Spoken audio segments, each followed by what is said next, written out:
Bonjour à tous, chers auditeurs, ravi de vous retrouver pour une nouvelle émission du Monde d'à peu près, avec mes chroniqueurs habituels et une invitée spéciale que je présenterai par la suite. Alors bonjour Ludovic. Bonjour. Simon, bonjour. Bonjour. Et Nicolas, bonjour. Bonjour. Et comme invité, nous avons une invitée aujourd'hui. Nous sommes ravis de la voir. Elle nous vient tout droit de Bourgogne. Elle est historienne. Elle est française, femme et catholique. Et bien entendu, elle est écrivain. Alors, est-ce que... Je vais la présenter. Marion Sigaud, bienvenue chez nous. Bienvenue, merci. Bienvenue. Merci à vous. Merci de m'avoir invité. On est vraiment ravis de vous avoir aujourd'hui. Je suis content chez nous, d'être ici. à Bruxelles, chez Artemus. Et je crois qu'on va rentrer tout de suite dans le vif du sujet, parce qu'on en parlait en off. Et quand on lit votre fiche Wikipédia, il y a des choses bien intéressantes à votre égard. Notamment, on parle de femme de lettres. Pourtant, il me semble que vous êtes écrivaine. Quelle est la différence ? Alors d'abord, on dit écrivain, c'est-à-dire que le terme écrivain, c'est un terme de genre masculin, n'est-ce pas, qui inclut les femmes et les hommes qui écrivent. Alors, quelle différence y a-t-il entre un écrivain et une femme de lettres ? Je vais vous expliquer. Si vous êtes écrivain, vous faites partie, parlons de Wikipédia, de la liste des écrivains. Par exemple, si vous cherchez écrivain né en 1950, ce qui est mon cas, vous allez chercher Marion Sigaud, vous n'allez pas la trouver. Pourquoi ? Parce qu'ils m'ont répertorié comme femme de lettres et qu'il n'y a pas de liste de femmes de lettres. C'est-à-dire que d'emblée, Wikipédia, dans le premier terme qu'ils emploient, ils font en sorte de me nuire. Si vous cherchez Marion Sigaud, vous allez tomber sur sa fiche Wikipédia. Si vous cherchez écrivain français, vous ne me trouverez jamais. Donc ce détail-là, c'est déjà selon vous une volonté de Wikipédia de nuire. Absolument. Wikipédia ne peut que nuire, en tout cas me concernant, ils ne savent que nuire. C'est-à-dire faire en sorte que tout ce qu'ils vont écrire me nuise, me porte préjudice d'une façon ou d'une autre. Alors, la deuxième chose, femme de lettres et conférencière, n'essayez pas de dire que je suis écrivain. Essayez, si, juste pour voir. Entrez sur Wikipédia et dites que je suis historienne. Immédiatement, mais ça va pas prendre 15 secondes, vous allez être débouté. Je ne suis pas historienne. Pourquoi ? Parce que Wikipédia a sa propre définition historien. Et ils ne veulent pas que j'en fasse partie. Ils ne veulent pas. Il faudrait que je sois reconnu par mes pairs et c'est eux qui définissent qui sont mes pairs. Alors, moi, j'ai passé des diplômes, j'ai un DEA, c'est-à-dire un Master 2 à l'heure actuelle, en histoire, ce qui pourrait porter à considérer que mes pairs, c'est-à-dire les historiens, on considère... Non, d'après eux, non. Il faudrait que dans une certaine catégorie de revues, je sois publié, etc., etc. Bon. Mais si vous regardez un gars comme Jules Michelet, par exemple, il n'y a pas un historien sérieux qui va se servir de Jules Michelet comme d'une référence historique. Parce que c'est du pipeau, c'est du bidon. Jules Michelet, c'est complètement bidon. Je vais vous raconter une anecdote que j'ai déjà racontée à différentes reprises, mais elle est valable aujourd'hui plus qu'à aucun autre moment. J'ai travaillé aux archives un jour sur le dossier de Robert-François Damien, et je regarde ce dossier original, et je suis complètement estomaqué de voir que j'ai lu dans Jules Michelet, dans son Histoire de France, au moment où il parle de Robert-François Damien, il dit exactement le contraire de ce que je suis en train de lire. C'est-à-dire que j'ai le dossier devant les yeux, j'ai les références que j'ai tirées du livre de Michelet, et ce que dit Michelet et ce que je vois ne correspond pas. Mais à un point complètement ahurissant. Alors qu'est-ce que je fais ?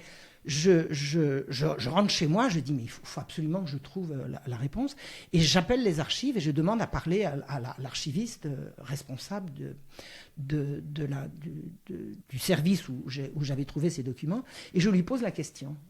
Et l'archiviste me claque le téléphone au nez. Je dis, qu'est-ce que c'est cette histoire ? Alors, je me repasse le film, je dis, j'ai été très aimable. Alors, moi, j'étais étudiante en histoire, alors j'étais vraiment modeste. Mais qui est Damien, en fait Robert-François Damien, c'est un monsieur qui a attenté à la vie du roi Louis XV en lui plantant un petit couteau dans le dos. Merci de poser la question. Robert-François Damien est un monsieur qui a été abominablement mis à mort pour avoir attenté à la vie de Louis XV. Donc, c'est un personnage historique. Il y a un dossier aux archives, Robert-François Damien, au Parlement de Paris, avec la référence X2B, machin chouette, etc. Donc, j'avais ce dossier et j'avais le... Bon, alors, j'appelle l'archiviste et je lui pose la question. Comment se fait-il que... Et l'archiviste me claque le téléphone au nez, elle me raccroche au nez. Je dis, mais c'est incroyable ça. C'est incroyable.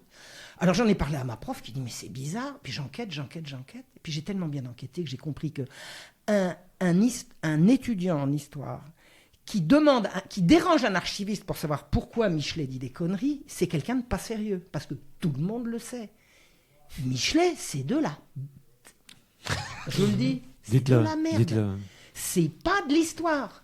Eh bien, ouvrez la fiche Wikipédia de Jules Michelet, historien. Parce que ça s'alimente à leur propre source. Lui, c'est un historien et moi, non. Moi, je fais de l'histoire à partir des archives. Lui, il fait de l'histoire à partir de ses délires. C'est un fou, Michelet. C'est ahurissant, Michelet. Ahurissant. De bêtises, de fantasmes. C'est tout sauf de l'histoire. C'est du fantasme, c'est du roman, c'est tout ce qu'on veut. Mais au-delà de Michelet, Oui. selon vous, pourquoi cette volonté de vous nuire de Wikipédia, d'un Bah, point de vue plus général? Parce que ce que je dis dérange la doxa. Je pense que c'est quand même quelque chose d'admis, là. Que tout ce que je dis... Alors, par exemple, ils disent dans ma fiche Wikipédia que j'ai écrit un pamphlet sur Voltaire. Un pamphlet, c'est un court texte polémique dans le but d'abord, c'est un texte court. Mon livre sur Voltaire fait, je crois, il y a quelque chose comme 400 notes de bas de page. 400 notes de bas de page, ça s'appelle pas un pamphlet. Et vous parlez de faits. Mais uniquement, mon livre sur Voltaire, ce ne sont que des références qui ont, dans une énorme majorité, Voltaire lui-même comme référence. C'est-à-dire que c'est vraiment un livre... Et dire que j'ai écrit un pamphlet, c'est une volonté de nuire, ça n'est pas du tout informatif.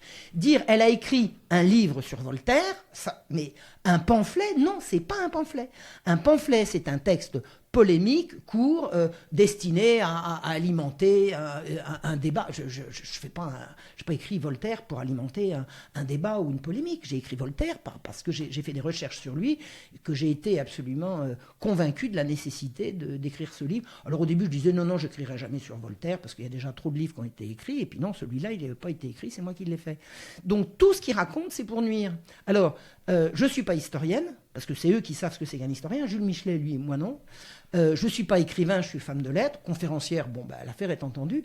Et à la deuxième ligne, en 2010, elle rejoint Debout la République. Est-ce que vous pouvez m'expliquer le rapport qu'il y a entre écrivain, conférencière et Debout la République?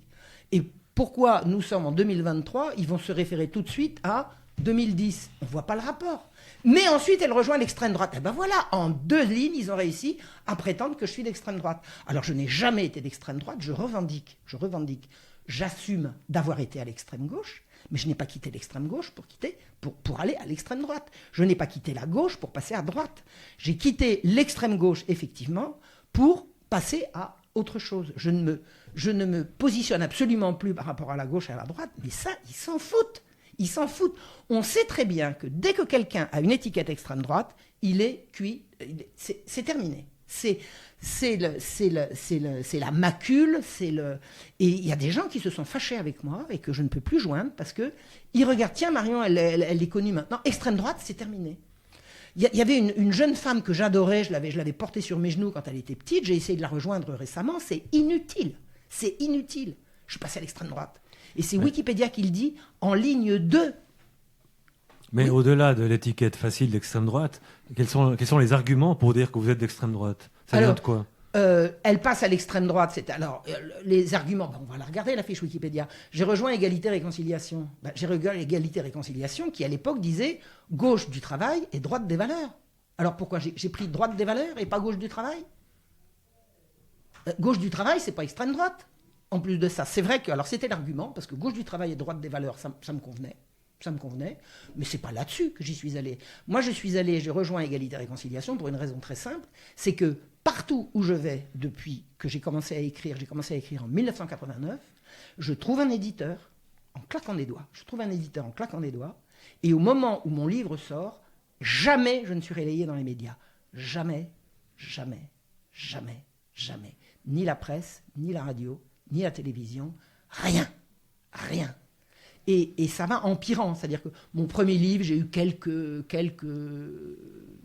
passages, et puis dès que quelque chose pourrait me permettre de lancer la notoriété d'un de mes ouvrages, ça s'arrête immédiatement. C'est-à-dire qu'il y a une barrière qui me fond dessus et qui m'empêche d'atteindre mon public. Et un jour, j'ai vu sur Internet un grand monsieur chauve qui parlait avec un grand monsieur chevelu. Grand monsieur chevelu, il avait une grande queue de cheval. Et le grand monsieur chauve, vous avez compris qui c'était. Bien sûr. C'était Mais le Sarah. chevelu, je ne vois pas qui c'était, par contre. Le Suisse, comment s'appelle-t-il? Ah oui. Le page. Non. Oscar Freisiger? Voilà. Oscar Freisinger. Et ils discutaient tous les deux, et j'avais trouvé ça absolument passionnant. Et Soral disait, de toute façon, moi maintenant, j'ai monté ma maison d'édition, tous ceux qui ont des difficultés à se faire connaître, je les prends. Moi, monsieur. Moi, monsieur. Moi. Et je lui ai écrit, il m'a répondu. Il me dit, qu'est-ce que vous cherchez ? Je dis, je cherche une tribune. Il m'a dit, envoyez. Et j'ai envoyé mes articles, et ça a commencé comme ça. Donc, qu'est-ce que je fais chez Alain Soral ? De l'histoire. Qu'est-ce que j'ai fait chez Alain Soral pendant 10 ans ? De l'histoire. Et pourquoi chez lui ? Parce que lui, il m'a passé une tribune. C'est tout. Est-ce que je suis d'accord avec tout ce que dit Alain Soral ? Non. Et j'ai pas à prétendre l'être. Est-ce que je suis passé à l'extrême droite en entrant chez Soral ? Jamais. Je ne suis jamais passé à l'extrême droite. Maintenant, je reconnais quand même quelque chose, c'est que jamais la gauche ne m'interviewe et la droite, ça ne les dérange pas. Moi, je parle là où on me donne la parole. Pour dire ce que je pense et pas ce qu'on attend que j'ai envie. En rappelant que chez Artemus, nous sommes ni à gauche ni à droite, nous sommes apolitiques. Mais on interviewe quand même Marion Sigaud. Voilà. Et que ça, c'est un corollaire, mais je ne pense pas qu'Alain Soral assumerait l'étiquette d'extrême droite, qui est de toute façon, comme vous l'avez dit, est juste une calomniste. Voilà, c'est juste infamant. C'est pour disqualifier. C'est pour disqualifier. Dès que vous dites de quelqu'un qu'il est à l'extrême droite, ça y est, c'est terminé, c'est plus la peine de discuter, il est à l'extrême droite. Et il n'y a aucun moyen. Alors, il y a des gens qui sont d'une naïveté. Mais pourquoi tu ne corriges pas ? Tiens, non, j'y avais pas pensé. J'y avais pas pensé. Il est impossible, mais je demande vraiment aux gens qui nous écoutent, allez sur ma fiche Wikipédia, ouvrez-la et dites que je suis historienne. Vous allez voir ce qui va vous tomber dessus. Et j'ai lu, parce qu'on a accès en arrière-plan de Wikipédia aux discussions, il y en a des kilomètres de discussions. Il y a une ou deux personnes qui bloquent systématiquement, qui ont décidé que j'étais à l'extrême droite et que je n'étais pas historienne, et c'est pas la peine de discuter avec ces gens. C'est pas la peine de discuter avec eux, ça ne passera pas. Le problème étant que Wikipédia, il y a encore suffisamment de gens qui s'imaginent que c'est quelque chose de fiable. Alors c'est oui, parce fiable... ils ont toujours la réputation d'être une encyclopédie participative. Une encyclopédie participative. Neutre. Alors neutre, non, participative, c'est certain. C'est leur réputation. Non, il y a quand même de plus en plus de gens. Alors là, récemment... C'est comme ça qu'ils se présentent. La majorité de gens. La façon dont ils se présentent et leur réputation, c'est quand même deux choses tout à fait distinctes. Notamment, Idriss Aberkan, récemment, leur a redressé le portrait. Là, c'était absolument jubilatoire. C'était jubilatoire. Alors, les mêmes qui font du fact-checking là, et qui font de la lutte contre du conspirationniste, alors ils ont fait un jour, les conspiracies machin chouette là, ils ont fait un jour un truc sur moi, c'est absolument extraordinaire. Ils ont pris une interview de moi et ils l'ont saucissonnée, c'est-à-dire qu'ils ont coupé mes phrases en plein milieu. C'est Conspiracy Watch qui a fait ça. Ouais. Oui, c'est Conspiracy Watch. Et ensuite, les autres, ils se servent de Conspiracy Watch. Ça tourne en rond. Donc, je pense que le but de ces gens-là, c'est de nuire. C'est primum nocere, d'abord nuire, d'abord et avant tout nuire. Alors, quand ils parlent, moi je ne sais pas de la composition chimique du beurre ou de la recette du cassoulet, je pense qu'ils sont relativement fiables. C'est pas les mêmes équipes, je pense, qui s'en occupent. Alors, c'est pas les mêmes équipes, et puis c'est ça. Espérer. Non, mais moi, je me réfère à Wikipédia si je veux effectivement trouver une formule de quelque chose. Mais voilà. Je sais très bien que pour ce qui concerne un certain nombre de sujets, c'est même pas la peine d'essayer d'aller sur Wikipédia. La chose la plus extraordinaire concernant Wikipédia, concernant ma fiche Wikipédia, alors outre que je suis d'extrême droite, alors il rentre dans des détails, elle dit à ce moment-là, elle dit que si, que là, etc., des trucs absolument sans intérêt. Il parle même pas dans le quand ils font un résumé de ma vie, ils pourraient dire au moins ils ne s'intéressent à rien de ce qui me concerne. Ce qui est extraordinaire, c'est que quand vous avez lu l'intégralité de ma fiche, si vous osez dire que je ne suis plus à égalité de réconciliation, ce qui est quand même le cas depuis 3 ans, ça n'y est pas. C'est-à-dire qu'ils pourraient commencer à dire que j'ai été pendant 10 ans à égalité de réconciliation, je n'y suis plus. Non, ils ne le disent pas. Pourquoi ? Parce que c'est la vérité qui les intéresse, c'est la vérité officielle. Et je me suis renseigné un jour, je me suis prise de bec avec une fille qui disait Wikipédia, c'est fiable, je sais, j'y ai travaillé. Alors c'est à ce moment-là que j'ai compris qu'il fallait que je me méfie de la dame, j'ai failli quitter la table, mais je l'ai écouté jusqu'au bout. Ils disent, de toute façon, ce qui intéresse Wikipédia, c'est la vérité. La vérité pour Wikipédia, c'est ce qui est repris par les médias. C'est-à-dire c'est la vérité officielle, en fait. Et elle m'a dit, si le fait que tu sois plus à égalité-réconciliation est repris dans les médias, ils le reprendront. C'est-à-dire que ce n'est pas la vérité qui les intéresse, mais la vérité des médias. C'est-à-dire que si le monde dit Marion Sigaud n'est plus à égalité et réconciliation, ça deviendra la vérité. Si je le dis, si Alain Soral le dit, si le site le dit, si tout le monde le dit, ça n'apparaîtra pas. Donc, officiellement, pour ces gens-là, je suis toujours à égalité et réconciliation, et je confirme, ça fait 3 ans, plus de 3 ans maintenant, que je n'y suis plus. Donc, Wikipédia, c'est pas fait pour savoir la vérité, c'est pour savoir le mal qu'il faut penser des gens qu'il vous désigne. C'est tout. On peut faire le parallèle avec la science pendant le Covid, avec qui avait raison, qui avait tort, qui était crédible et qui ne l'était pas. Oui, c'est ça. Il y a la vérité officielle. C'est le ministère de la vérité. Oui. C'est le ministère de la vérité. Qui est-ce qui avait inventé cette 1984, Orwell. Orwell, c'est ça. C'est le ministère de la vérité. Dont on parle dans une première émission. Oui. L'anathème est proclamé par la gauche, qui est un peu l'arbitre des élégances. Oui, tout à fait. Et pourtant, manifestement, les gens de droite, s'il y a encore des gens de droite, ne critiquent pas cette position, ne remettent pas en question cette position.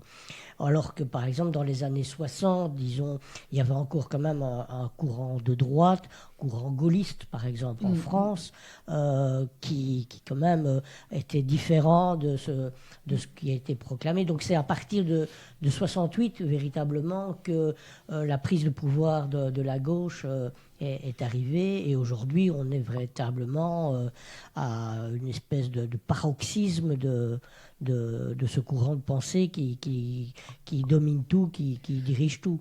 De ce courant d'interdiction de la pensée. Parce que c'est même plus un courant de pensée. Moi, c'est un courant de non-pensée. C'est un courant de non-pensée, un courant d'interdiction de la pensée. J'ai eu 2 fois affaire à ce qu'on appelle des antifas. Alors, j'ai été une fois à Aix-en-Provence, je crois que c'était en 2013, je crois. J'ai été invité par des royalistes, en l'occurrence, à venir faire une conférence sur les enlèvements d'enfants à Paris en 1750, c'est-à-dire c'est mon métier de non-historienne, là, de polémiste, là. Bref. Donc j'allais parler de mon travail universitaire et de mes découvertes, et quand je suis arrivé à la faculté, alors on m'avait prévenu, parce que c'était passé sur Twitter ou je sais pas trop quoi, les jeunes communistes du coin avaient décidé que la soralienne Marion Sigaud ne parlera pas, et ils ont bloqué l'entrée de l'université, ils ont bloqué l'entrée de l'amphi, ils ont vissé des sommiers de lits de la cité universitaire à côté, ils les ont vissés pour empêcher l'entrée. Et on les a entendus pousser des hurlements, en disant interdiction, pas de fachos, etc. Je me dis, mais c'est vous les fachos, bande de petits cons, c'est vous les fachos. C'est quoi les fachos ? C'est quoi les méthodes fascistes ? Les méthodes fascistes, c'est comme on n'y arrive plus par les arguments, on prend les points. C'est ça les méthodes fascistes. Oui, empêcher la liberté d'expression. La méthode fasciste, c'est ça. Je veux dire, c'est les commandos, c'est à tort ou à raison. Je veux dire, c'est comme ça que ça les caractérise. Je dis, c'est vous les fachos. C'est vous les fachos. Et ils m'ont empêché de parler. Alors, bon, je suis allé parler dehors. J'ai dit, allez hop, il y a un jardin public de l'autre côté. J'ai posé ma conférence sur une poubelle et j'ai fait une très belle conférence, appuyée sur une poubelle avec mon public assis en style amphi sur la pelouse. Bon, voilà. Et une deuxième fois, c'était dans le Midi. C'était dans le Tarn-et-Garonne, une bande de petits crétins qui ont décidé que je ne parlerais pas. Pourquoi ? Parce que soralienne, etc. Je me dis, mais qu'est-ce que ça peut vous foutre ? Alors j'ai dit, alors ils ont pris mes bouquins, ils les ont dispersés dans le village, ils m'ont agressé, ils m'ont couvert de mousse à raser, ce qu'ils appellent entarté. Alors j'aime bien. Maintenant, la tarte, c'est devenu de la mousse à raser. Maintenant, quand on voulait manger une tarte à la crème, sachez que c'est de la mousse à raser qu'on met dedans. Ils m'ont vraiment agressé, je ne me suis pas laissé faire. Et on a fini par appeler les flics, ils sont partis, mais j'ai fait ma conférence quand même. Donc 2 fois, ils ont essayé de m'empêcher de parler, ils n'ont pas réussi. Mais leurs arguments, c'est pas de liberté pour les ennemis de la liberté, en fait. C'est complètement... Non, mais c'est des petits cons, c'est des crétins. Et je leur ai demandé, lequel de mes livres vous déplaît ? Lequel ? Ils n'ont rien lu. Mais non, mais rien, ils ne savent rien. Rien. On leur agite le monde soral comme un chiffon rouge et puis ça les excite comme ça. Ils s'excitent tout seuls. Et alors ce qui est extraordinaire, c'est que ces gens-là, avant que je connaisse Soral, ils se mobilisaient pas non plus pour que j'ai le droit de parler. Hein. Parce que j'ai connu Soral pendant 10 ans, ça fait 3 ans. Dans ma vie, j'ai 72 ans. Il y a 13 ans de ma vie où on peut dire que j'ai un rapport X ou Y avec Soral, égalité et réconciliation, mais avant, j'existais aussi. Hein. J'avais déjà écrit 10 bouquins quand même. Quand j'ai rencontré Soral, j'avais déjà écrit 8 livres, 10 livres. Et vous étiez où ? Nulle part. Voilà. Mais j'ai une question justement, parce qu'on utilise ce terme d'extrême droite comme un anathème, Ouais. comme une insulte. Ouais. comme une façon justement de bloquer la possibilité de parler avec son interlocuteur en le traitant d'extrême droite. Mais est-ce que ça existe, l'extrême droite ? Est-ce que vous avez une définition de ce que ça peut être ? Alors, moi j'ai une définition de l'extrême droite, non pas en France, parce qu'en France je ne sais pas ce que c'est que l'extrême droite, mais alors en Israël je peux vous le dire. Parce que j'ai bien connu Israël. Alors en Israël, j'ai bien connu, mais bien, tout le spectre politique israélien. Je connais l'extrême gauche israélienne, je connais la gauche molle, je connais le centre, je connais la droite, l'extrême droite, et puis l'extrême droite, c'est ceux qui sont au pouvoir aujourd'hui. Alors là, en Israël, je vous l'ai défini très bien. C'est les gens qui disent les Palestiniens, c'est une erreur du bon Dieu. Il y a des Juifs qui disent que Dieu s'est trompé en créant les Arabes. Ça, c'est l'extrême droite israélienne. Ça, on les connaît bien. Alors, en France, je ne sais pas qui c'est l'extrême droite en France. Parce qu'on est appelé d'extrême droite dès qu'on dit vive la France maintenant. Donc, c'est bon. Ça ne veut rien dire. Ça veut rien dire. De vous à moi, Robespierre devait être d'extrême droite, parce qu'il était quand même assez patriote. Hein. Il défendait quand même un peu le... Hein. Donc, Danton était d'extrême droite, Robespierre était d'extrême droite. Extrême droite, extrême gauche, c'est... Hein, on ne sait pas trop. Non. Extrême droite en France, je ne sais pas ce que c'est. En Israël, je sais très bien. Est-ce que le gouvernement je les ai connus. israélien se revendique d'extrême droite ? Est-ce qu'il assume cette étiquette ? Alors là, je ne peux plus dire, parce que ça fait trop longtemps maintenant que je n'y suis pas allé et j'y retournerai pas.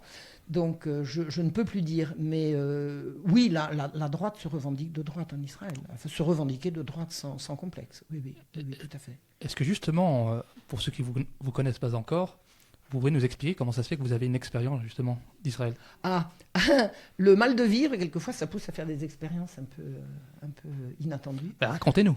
Eh bien, j'avais 21 ans, j'allais très très mal, et j'ai une copine qui m'a raconté son expérience au kibbutz. Elle m'a dit, ça te conviendrait bien, tu devrais y aller voir. J'avais pas mieux à faire, j'y suis allé voir et j'ai été ébloui. Je suis tombé dans un petit kibbutz de toute beauté. Vraiment, ça a été une expérience extrêmement positive. À une période de ma vie où j'étais en train de virer cinglé quand même. J'avais perdu tous mes repères. On peut juste rappeler ce que c'est qu'un kibbutz, parce que tout le monde ne sait pas ce que c'est qu'un kibbutz. Alors voilà, je vais expliquer ce que c'est. Alors d'abord, j'explique, j'y suis allé parce que mon mal de vivre, vraiment, avait explosé à ce moment-là. J'avais 21 ans. J'ai sombré à l'âge de 18 ans. On en reparlera plus tard si vous voulez. J'ai sombré à l'âge de 18 ans. 3 ans après, j'allais pas mieux. Et j'avais perdu toutes mes valeurs. J'avais vraiment perdu toutes mes valeurs. Et je suis arrivé comme faisait... Il y en a qui sont partis en Inde, il y en a qui sont partis en Amérique latine, il y en a qui sont partis au Canada, chez les Indiens. Enfin, je sais pas. J'avais une copine, elle est partie au Tibet, et moi, je suis allé en Israël. Alors, le kibbutz, c'est une exploitation agricole collectiviste qui relève du rêve collectiviste des années 1920. Hein, voilà. Et le kibbutz, c'est l'organisation, c'est une des 2 organisations agricoles israéliennes qui donne à des juifs des terres allouées par l'État, ou plutôt par l'agence juive pour 99 ans, moyennant qu'ils l'exploitent comme ils veulent. Et le produit de l'exploitation revient collectivement à ses habitants. C'est une société communiste. Et alors, ce qui est frappant, c'est que moi, j'arrivais de mon milieu super gauchiste, et la première chose que j'ai vue en arrivant au kibbutz, c'est le drapeau rouge sur le château d'eau, parce que c'était le 1er mai, et qu'ils avaient dressé le drapeau rouge. À l'origine, ils étaient même carrément staliniens. Voilà. Donc, c'est une communauté de juifs. Alors, on dit essentiellement des juifs d'origine ashkénaze, mais alors que c'est pas vrai. Il y avait quand même 2 ou 3 Marocains, des juifs d'origine marocaine là-bas. C'est comme ça que je me suis fait mes premiers amis, parce que le fait qu'ils étaient francophones, ça a créé des liens tout de suite. Et c'est une société qui m'a remise, comment dire, ils m'ont remise à l'endroit, quoi. À l'endroit. Ça a été une expérience extrêmement bénéfique pour moi. Je les ai aimés instantanément, vraiment. Je me suis reconstruite en partie, mais seulement en partie, parce qu'il y a des traumatismes qui sont quand même particulièrement durs à redresser. Et j'ai commencé à entretenir avec eux une relation sur des années, parce que je ne suis pas restée, je revenais en France, moi je suis française. Bon. Et j'ai conservé des liens avec eux pendant des années, et j'ai appris l'hébreu, je parle hébreu couramment, je parle hébreu absolument couramment. J'ai même à un moment donné étudié le judaïsme, ce qui les a beaucoup fâchés, parce que pour eux, ils étaient tellement laïcards qu'ils ne supportaient pas l'idée du judaïsme, alors que moi, je voulais découvrir ça, et puis ça m'a même tenté pendant un temps. Et un jour, mais par amour pour eux, hein, j'ai dit, mais moi je vais aller voir ce qu'il y a de l'autre côté. Et de l'autre côté, c'était les Palestiniens. Alors là, ils ont changé de couleur. Ils ont changé de couleur. Et ils avaient raison, parce qu'eux, ils savaient que ce que j'allais découvrir allait ébranler l'édifice. Et j'ai découvert les Palestiniens, et je me suis mise à l'arabe, et j'ai appris l'arabe, et voilà. Et ça a vraiment ébranlé l'édifice, bah, vraiment. Complètement. Mais il y a une chose que ça n'a pas ébranlé, c'est la gratitude et l'amour que j'ai pu avoir pour eux. C'est-à-dire que je ne peux plus les fréquenter maintenant, parce que d'abord, je ne peux pas y retourner. Hein. Quand on a l'étiquette Soral sur l'extrême droite, sur la fiche Wikipédia, je ne rentre même pas dans l'avion. Hein. C'est même pas la peine d'essayer. Mais ce que je veux dire, c'est que non, je suis devenu vraiment, mais viscéralement, non sioniste et anti-sioniste. Je veux dire, pour moi, c'est vraiment ce qu'on fait aux Palestiniens, c'est inqualifiable, c'est inadmissible. Donc je suis corps et âme avec les Palestiniens, mais je ne souhaite pas de mal aux gens que j'ai aimés si longtemps pour autant. Voilà. Je leur souhaite pas de mal. Je pense qu'il va quand même leur arriver malheur, parce qu'à force de ne pas vouloir voir la vérité, ça va se retourner contre eux. Ça me semble une évidence. Ils ont construit un mur contre lequel ils vont se fracasser quand le vrai soulèvement va arriver, et ça se dessine. Le mur qu'ils ont construit pour retenir les Palestiniens, ils vont se le prendre dans la figure. Ça, c'est clair et net. Cela dit, la population juive, il y a sûrement une large part de la population juive qui conteste le sort. C'est beaucoup plus compliqué que ça, parce que pour pouvoir contester un système, il faut avoir un minimum de liberté d'expression. Et la liberté d'expression en Israël, c'est la liberté de dire ce que tout le monde a envie d'entendre. Et c'est beaucoup plus compliqué que ça. Alors j'ai rencontré, j'ai aimé, j'ai même combattu, enfin j'ai fait des tas de manifs avec eux. Enfin, je connais la dissidence israélienne, une dissidence merveilleuse de gens vraiment courageux, qui sont corps et âme impliqués pour une véritable cohabitation, enfin vraiment des gens très très bien. Mais un, ils sont totalement minoritaires, et puis deux, quand j'ai commencé à découvrir, et ça c'est la suite de mon évolution, la réalité sur les Lumières, sur la Révolution et tout, je me suis séparé d'eux, parce que eux, c'est la gauche, hein. C'est la gauche, et alors pour eux c'est Voltaire, c'est gna gna gna, et puis Diderot, et puis la Révolution, et tout ça, ce sont des gens de gauche, et moi je suis plus à gauche, je suis désolé. Donc c'est un lien qui s'est distendu. Mais je ne veux pas le renier. Je ne renierai jamais ce que j'ai appris dans mon kibboutz sur moi-même et sur les valeurs. Le kibboutz, c'est pétri de valeurs familiales. Et moi, le mai 68 qui m'est tombé dessus, c'est la famille, c'est de la merde. Vous êtes de nouveau un peu en contradiction avec l'idée qui est passée maintenant en France depuis plusieurs années que antisémite égale antisioniste et que c'est la même chose. Non, mais sûrement pas. Ça, c'est pas possible. Ça veut rien dire. Si, c'est comme extrême droite. C'est pour que les gens la bouclent. Être contre une politique, ça n'est pas être contre l'identité de ceux qui l'amènent ou de ceux qui la subissent. Non, mais ça n'a pas de sens. Ça n'a pas de sens. C'est comme si on disait Marion Sigaud, elle est contre la Révolution française, elle est francophobe. Ah bah tiens, pourquoi pas, tiens, il faudrait bien mettre ça. Elle est contre la Révolution française, elle est francophobe. Elle est contre Voltaire, elle est francophobe. Vous êtes francophobe. Bah oui, puisque vous ne... Hein, non, mais ça, c'est encore les arguments qui sont faits pour arrêter la discussion, pour discréditer, pour empêcher le débat, quoi. Donc, être antisioniste et être anti-juif, ça n'a rien à voir. Ça n'a rien à voir. En plus, la personne qui m'a le plus ému ces dernières années, c'est ma chère Judith Reisman. Avec un nom pareil, je suis désolé, mais si je devais être antisémite, j'aurais dit pas elle, quoi. Vous pouvez nous rappeler un peu qui était ou qui est Judith Reisman ? Judith Reisman, c'est cette personne que j'ai repérée sur la toile comme ayant dénoncé l'imposture de la révolution sexuelle et du rapport Kinsey. Kinsey était un monsieur qui, en 1948 et en 1952, a publié 2 rapports qui ont déclenché ce qu'on appelle la révolution sexuelle, c'est-à-dire le renversement total de la morale sexuelle traditionnelle mondiale, hein, parce que je ne pense pas qu'il y ait une seule civilisation qui n'ait pas revendiqué le mariage, l'autorité des parents, la protection des enfants. Enfin, c'est civilisationnel, quoi. Et la révolution sexuelle, c'est ce qui a été déclenché par le rapport Kinsey. Et Judith Reisman est cette personne qui a mis au jour, et ça, on ne peut pas le résumer en 2 mots, mais qui a mis au jour il y a une 40aine d'années que le rapport Kinsey est un rapport frauduleux, absolument frauduleux, que tout ce que raconte Kinsey Et frauduleux, ça n'est pas de la science, c'est de la manipulation. Derrière les manipulateurs, vous avez le pornographe de Playboy, Hugh Hefner, vous avez pour la partie médiatique, l'Institut Rockefeller pour la partie argent, pépette, et la CIA pour chapeauter le tout et faire en sorte que ça fasse le tour du monde. Donc Judith Reisman est une personne absolument essentielle pour comprendre le monde dans lequel nous vivons, pour comprendre comment on en est arrivé maintenant à faire des spectacles de drag queen dans les écoles et comment on promeut partout l'homosexualité comme si c'était quelque chose à promouvoir, ce qui n'a absolument aucun sens. Et Judith Reisman, je l'ai rencontrée, je lui ai écrit, nous nous sommes rencontrés, et nous sommes devenus amis, mais amis à la vie, à la mort. Maintenant, elle est morte.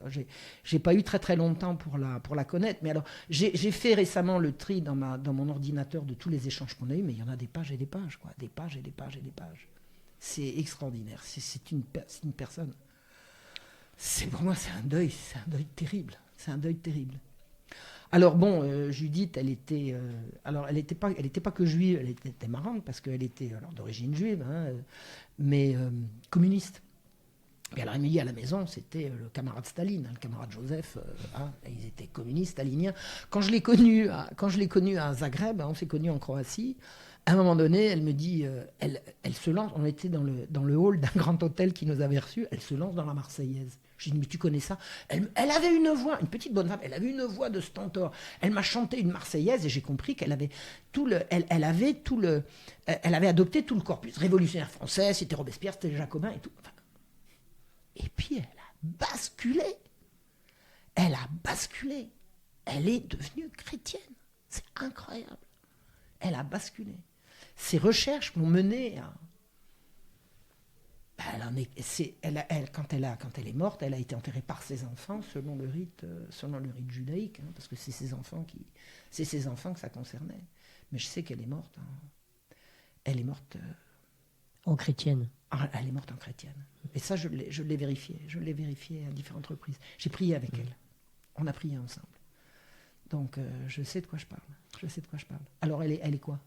Pour un authentique antisémite, ça reste une juive.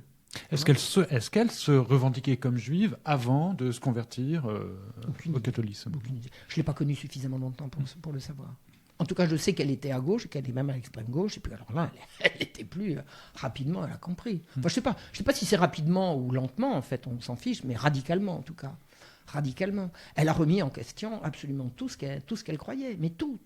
Elle avait, par exemple, elle m'a expliqué elle était d'un milieu universitaire, elle a épousé un universitaire, elle avait infiniment de respect pour le monde universitaire, puis quand elle a commencé à découvrir ce qu'elle a découvert l'autre face de l'université, c'est-à-dire la lâcheté, la trahison. Elle était indignée de ce qu'elle a vu du monde universitaire. Les compromissions de l'université avec les pornographes, avec les pédophiles, elle était sévère. Elle est cette personne. Moi, je connais moi qui est opéré un retournement aussi radical, et puis il y a elle, quoi. Vous avancez dans la vie en comprenant que pour rester vous-même, vous êtes obligé de tout chambouler, quoi. Parce que moi, j'ai pas changé, je suis resté moi-même. Hein, c'est le monde autour de moi qui a basculé. La vérité de mai 68 et la vérité d'aujourd'hui, je suis désolé, c'est plus la même. Et moi, c'est pour rester moi-même que j'ai été obligé de changer, quoi. D'ailleurs, vous me lancez une perche parce que vous nous disiez plus tôt que ce qui vous avait amené au kibbutz, c'était une expérience qui avait été traumatisante, et vous nous avez invité à ce qu'on en reparle plus tard. On est plus tard. Et j'aimerais bien justement savoir justement ce qui vous a traumatisé à ces 18 ans, dans la mesure du possible, hein, ce que vous voulez bien partager avec nous.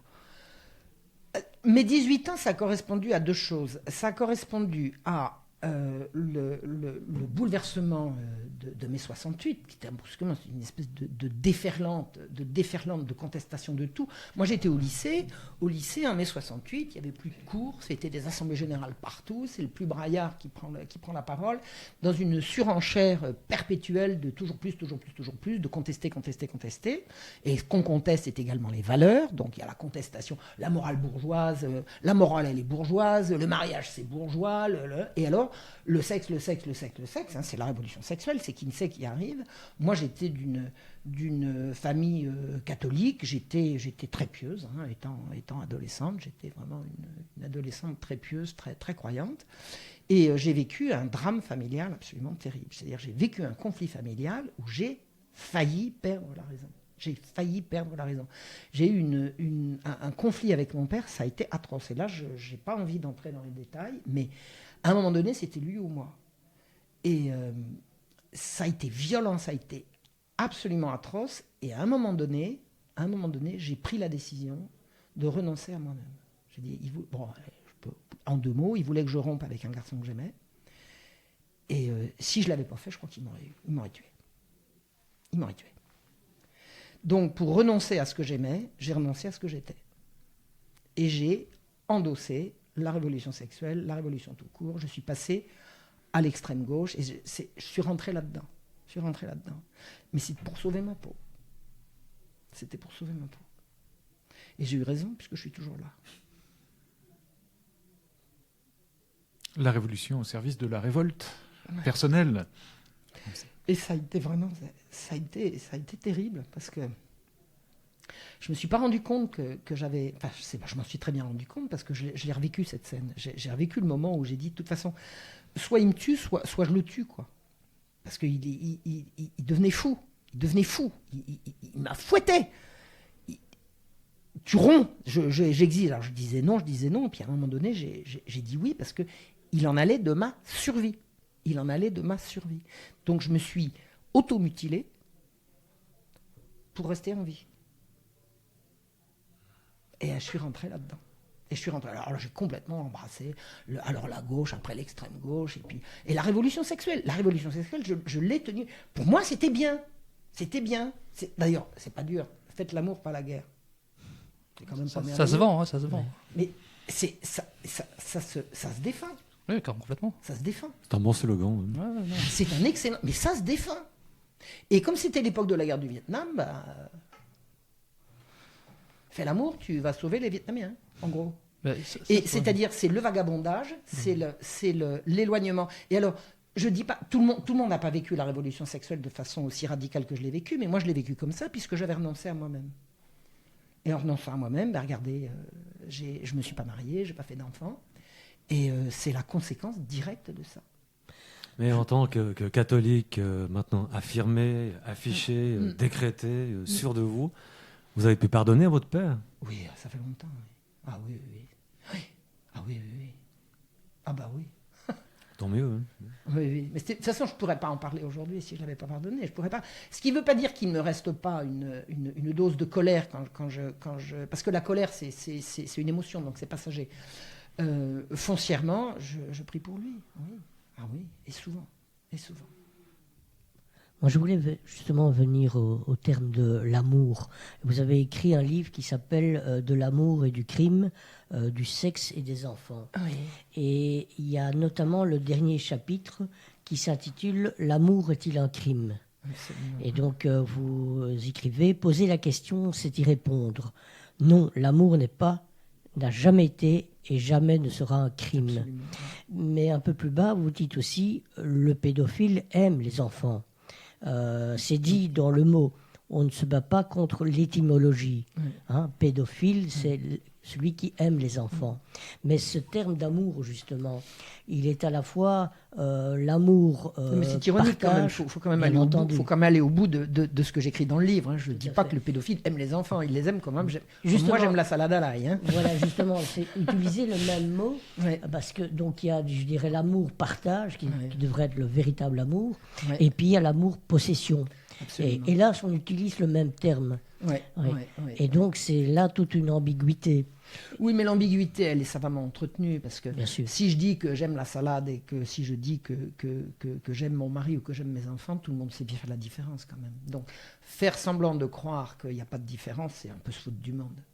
Mais ne vaudrait-il pas mieux alors utiliser le mot pédocriminalité plutôt que pédophilie? Oui, bien sûr, on peut dire pédocriminalité, mais vous avez des pédophiles soft et des pédophiles hard et des pédophiles odieusement criminels. Il y a toutes les nuances. Donc pédophile, ça veut dire celui qui est sexuellement attiré par les enfants. Sans passer à l'acte. Celui qui est sexuellement attiré par les cadavres et puis machin et voilà. Faut pas faire. Je pense que c'est effectivement, on se bat pas contre l'étymologie, mais appelons un chat un chat. Vous faites la différence entre aimer la bière ou aimer son conjoint? Oui, vous la Bien faites. sûr. Bon, d'accord. Bon. De toute façon, votre conjoint, vous le buvez pas, vous le consommez pas, vous le jetez pas après. Bon. Des fois, il vaut mieux une bonne bière. Hein.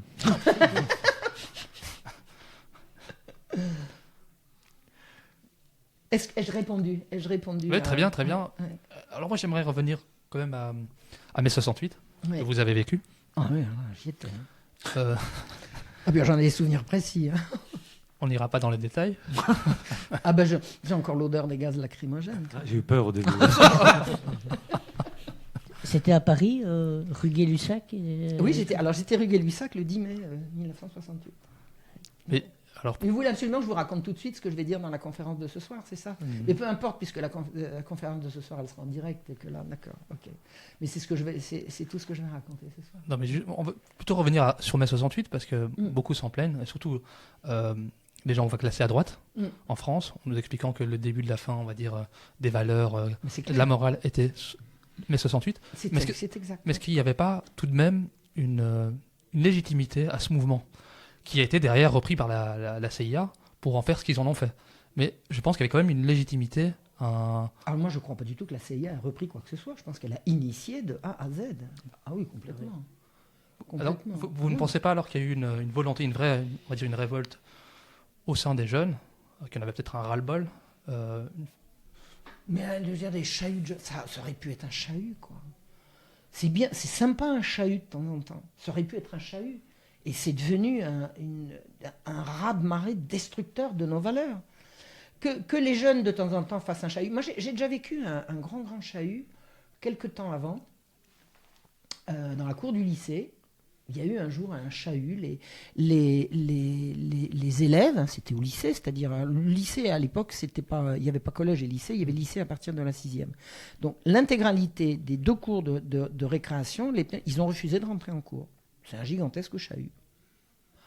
L'encadrement a attendu que le chahut se passe, ils ont rentré tout le monde et puis ça s'est arrêté. J'ai l'impression que mai 68 ça aurait pu être ça. Un gros chahut qui s'arrête. Or, je pense que c'était d'emblée manipulé par la CIA. Le but, c'était de renverser De Gaulle. C'est clair.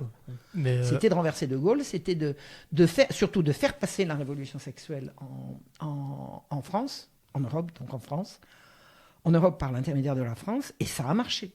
Et de mettre aussi le mouvement ouvrier sur le carreau. Oh oui, alors là, oui. Enfin bon, le mouvement ouvrier, hein, c'était quand même, à l'époque, c'était quand même la CGT, le Parti communiste, avec le recul. C'était pas plus mal non plus. Hein, enfin bon, la défense des intérêts des ouvriers par le Parti communiste, permettez-moi de douter, hein, parce que j'ai gardé quand même quelques réflexes de mes années à gauche pour comprendre que c'était quand même savamment manipulé. Hein, savamment manipulé. Donc je pense, oui, alors ils ont augmenté les salaires par les accords de Grenelle. Bon, ça a été tout de suite bouffé par l'inflation. Et puis voilà, quoi. Mais c'est un mouvement aussi qui est parti de la Californie. Il y avait tout le mouvement anti-guerre du Vietnam.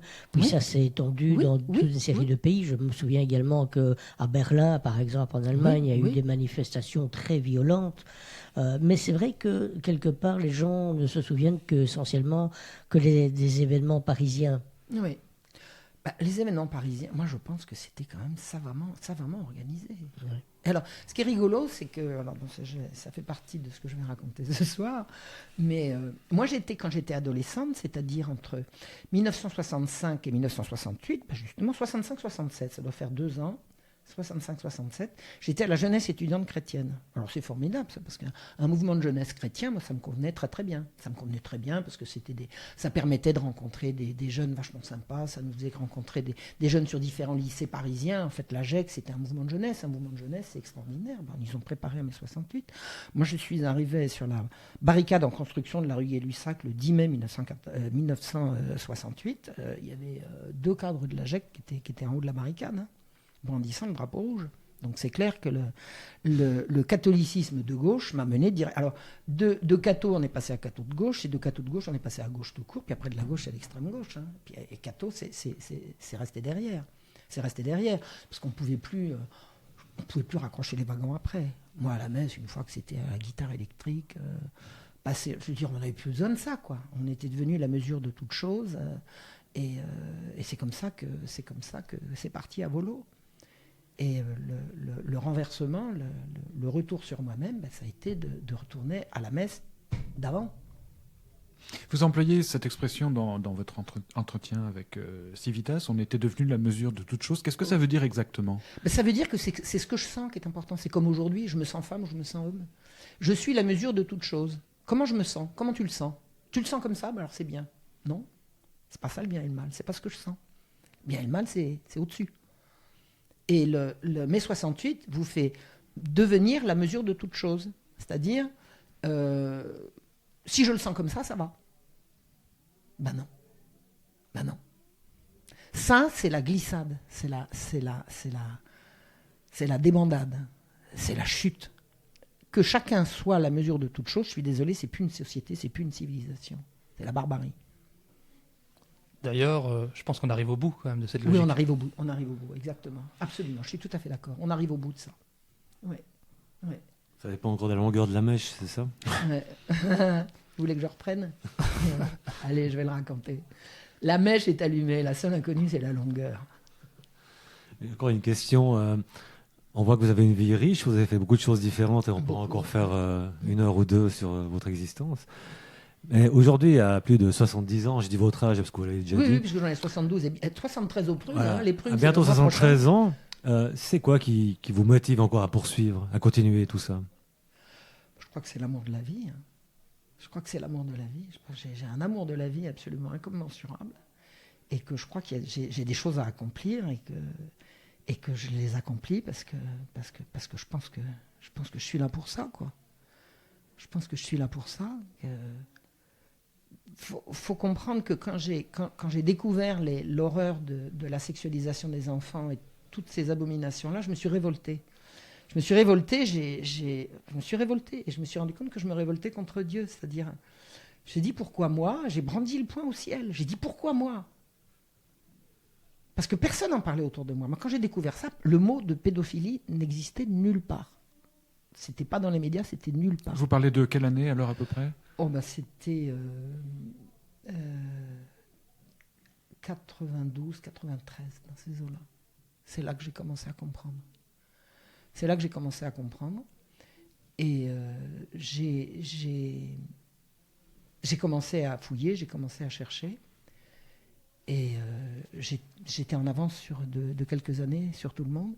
Et je me suis révoltée. Et puis, j'ai compris que ça ne servait à rien de se révolter. Que si j'étais tombée dessus avant tout le monde, alors que j'avais que quelques années d'avance après, il y a eu l'affaire du trou, il y a eu tout ça.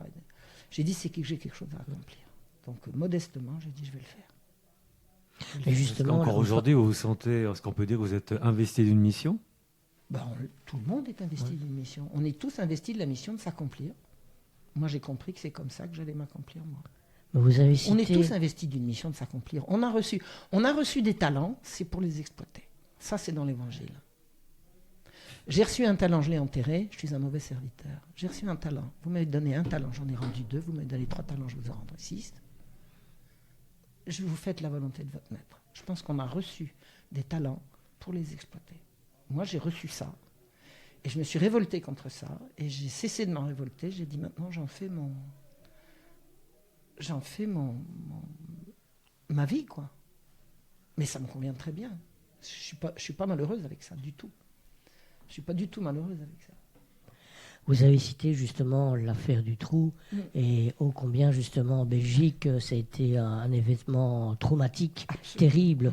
Il ne faut pas oublier la marche blanche qui était la plus grande manifestation de l'histoire en Belgique, 300 000 manifestants. C'était magnifique. Il y a eu ensuite le mouvement blanc qui a vraiment, disons, eu un impact terrible. Je me souviens que des usines débrayait, non pas pour des revendications sociales, mais parce qu'il y avait eu l'affaire du juge Conrad qui avait été dessaisi. Et on s'est rendu compte à ce moment-là que si on tirait comme une pelote, c'est toute la pelote qui allait partir et c'est toute la structure politique belge qui allait disparaître. Ah, mais je me souviens très très bien de tout ça. Et par contre, on dirait qu'effectivement, la pédocriminalité est apparue dans les médias, mais il y a eu un blocage. Et par contre, ce qui est encore aujourd'hui refusé, c'est le concept de réseau. Et quel est votre point de vue justement par rapport à ça? Je pense que si ça s'est arrêté, c'est parce que ça aurait mené trop loin. Ça aurait été trop loin. Je pense que la prise de conscience n'a pas régressé. Les forces du mal sont pour l'instant encore trop puissantes pour que la vérité émerge complètement. Mais la prise de conscience de 1996 n'a pas régressé. Les gens sont à la prochaine crise, les gens seront prêts. Les gens seront prêts pour la suite. Je voudrais vous signaler que j'ai écrit mon livre sur la pédocriminalité de réseau sous l'Ancien Régime qui s'appelle La Marche Rouge, en l'honneur de la Marche Blanche. J'ai appelé ça la Marche Rouge parce que la révolte des parents en 1750 a été sanglante, donc elle a été rouge. Et je pense que la prochaine marche sera rouge, elle ne sera pas blanche. Je pense que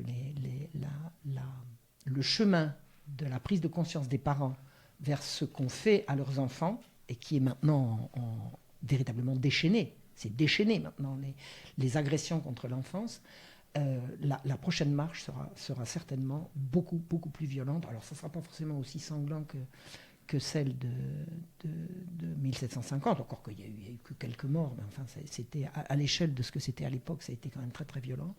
Je pense qu'on se dirige vers une révolte pour les enfants qui se prépare et qui va faire mal au système. Donc c'est vrai que les choses se sont arrêtées, mais je pense qu'une prise de conscience, on ne passe pas de conscient à inconscient. Il faudrait tuer tous les gens qui ont fait la marche blanche pour supposer qu'ils aient pu régresser. Ils n'ont pas régressé. Ils ont été empêchés de s'exprimer parce que la machine à broyer la liberté d'expression, c'est quand même ce qui fonctionne le mieux en Occident. C'est ce qui fonctionne le mieux en Occident. Mais j'ai bon espoir, au moins pour le moyen terme, que ces choses-là aboutissent. Mais je me souviens très très bien l'affaire du juge Conrad. Je me souviens de pompiers qui avaient arrosé le palais de justice. C'était fabuleux, la révolte belge. J'ai vécu ça, mais j'étais émerveillée. Ça faisait 3-4 ans que j'avais compris ce qui se passait. Et pour moi, je regardais ça en larmes en disant, mon Dieu, ça y est. Et puis, ça y était pas encore, mais c'est un pas essentiel. Ce qui s'est passé en Belgique, c'est essentiel. C'est la première fois que le mot était utilisé dans les médias. Et alors après, non, mais c'est alors toujours les arguments. On ne peut pas dire qu'ils sont pédophiles, puisqu'un pédophile, il aime les enfants, etc. Non, un pédophile, c'est un prédateur d'enfants. D'accord ? Bon. Voilà, point. Et un nécrophile, c'est pas quelqu'un qui aime les morts. C'est quelqu'un qui, voilà. Je vous fais pas un dessin. Donc on peut dire que l'avenir est quand même à l'espoir. Oui, bien sûr. Tout ce qui va dans le sens d'une extension de la conscience collective va dans le bon sens. Et là, on y est. Moi, je me rends compte, quand je disais pédophile il y a 30 ans, on me disait ça. Quand je le disais il y a 20 ans, on me disait t'exagères. Maintenant, tout le monde a compris que j'avais raison. Eh ben, je pense que c'est parfait pour conclure cette émission. Merci Marion d'être parmi nous, d'être venue de nous faire ce plaisir. Merci de me donner la parole, c'est important pour moi. Nous pensons que votre travail est salutaire, c'est d'ailleurs pour ça que nous vous avons invité. C'est gentil. Et on vous souhaite de vivre votre destinée comme il se doit. Voilà. Merci. Rendez-vous en Bourgogne. Avec plaisir. Bon. Grand plaisir. Chers auditeurs, à très bientôt pour une nouvelle émission. Et n'oubliez pas, aimez, partagez, likez, commentez. Et surtout, allez acheter les livres de Marion Sigaud. Elle a aussi un site, consultez-le, elle a une chaîne YouTube. Ouais. On mettra tout ça en description. Ouais. Consultez son travail, comme je l'ai dit plus tôt, il est salutaire. Merci à tous, à très bientôt. Au revoir.